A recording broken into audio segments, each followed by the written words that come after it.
Hey, church, this is Jared, and it is Friday morning. We're coming to you with some really good news. We've been waiting for this day to talk about what's next for the church in regard to masks in our gatherings. So, according to the state, they have lifted the mask requirement effective today. And so that means that masks will now be optional at all of BridgePointe's gatherings. And so that's super exciting for us. I know that many of you have been eager for this day, and we just want to celebrate that. We walk through this as best we can. I want to explain what that means for us, and then just take a couple minutes to talk with the church. So what this means is that starting this Sunday, if you are more comfortable in a mask, you are more than welcome to wear it. If you prefer not to, then you get to throw it away, and you get to come, and we get to see your beautiful smile. So that's super exciting. As far as school age kids go, the mask requirement for school age kids will be lifted on March 4th. And so as we have up to this point, we're just going to follow their guidance. So for 3 more weeks, we're going to ask kids to wear masks in classrooms, okay? And that applies as well to our student group on Wednesdays. So I know those kids are just as excited as anyone to get rid of the masks, and we're just going to do 3 more weeks with that. So thank you for your patience. I think that is, so all of our groups and everything will follow the same guidelines, prayer group, all of that, just masks are optional. So we're thankful. We know that for some of you, this increases anxiety just a little bit, and we want to be sensitive to that. We're a church family. We care for everyone who's a part of it. So we still want you to know that you're loved, and we'll try to create space where you feel welcome and comfortable. So as we approach this, it's this strange moment in our church family because in the past, when we've been able to step away from it, it feels like there was a little bit more celebration. Approaching this line feels like there has just been a growing sense of frustration, and it's due to a lot of different things. And so I wanted to take a moment just to look back, regardless of which way the state recommended at this juncture. I wanted to take a moment to address just a couple principles from the Bible that I think have and need to continue to guide us. We are people who live with Jesus as King, and so we have said frequently that His Word commands our lives. We bow before it and give it authority. And through this has been a difficult season for all of us. We've all had opinions and preferences and frustrations, and leaders of the church are no exception.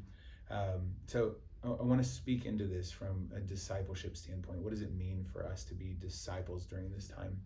And I think that there are 3 principles from Jesus in Scripture that have been tested during this time. And I didn't want to address it on a Sunday morning because that can feel like really intense as we have people gathering with different preferences.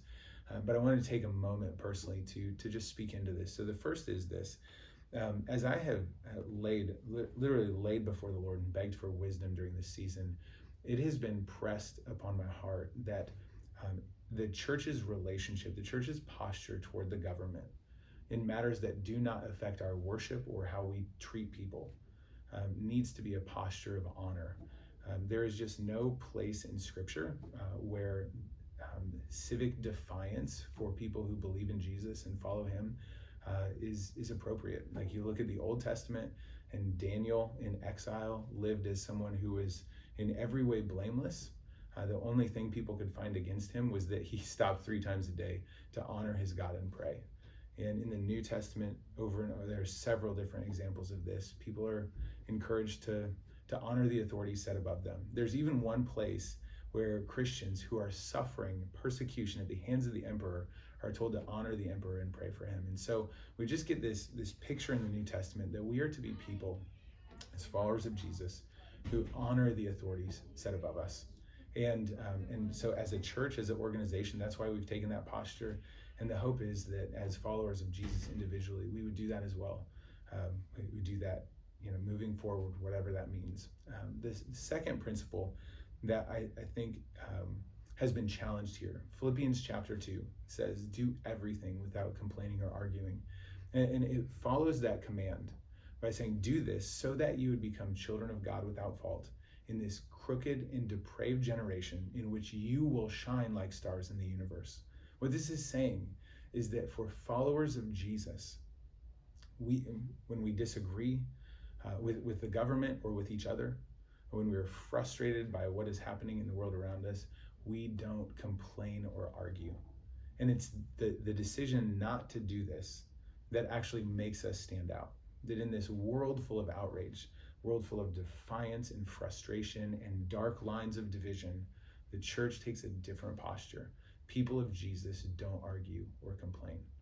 And this is so important because this makes us look different to the world around us. It makes us stand out and we become more beautiful. And then the third principle that I think is really important for us to remember is that as followers of Jesus, we consider not what we want, not what's best for ourselves, but what is good for others. So Philippians chapter 2, a little bit earlier in that chapter, it says, consider not only your own needs, but look also to the interests of others. In Galatians chapter 6, verse 10, it says, do good to all people, especially those who belong to the family of God.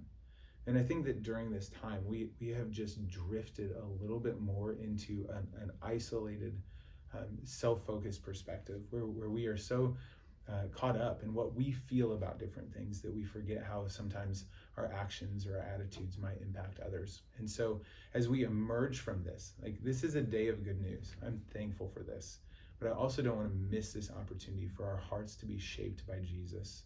We need to be people who live good lives that honor the authorities put in place above us, because that's part of what makes Jesus beautiful through us. And we want to be people who do everything without complaining or arguing. We want to be people who consider first what is good and best for the people around us. And if we do this, church, we will feel like the family of God. We will shine brightly to the world around us. And so this video may not have been necessary. We are past the mask era almost, right? Or at least, who knows? But for right now, we're out of it.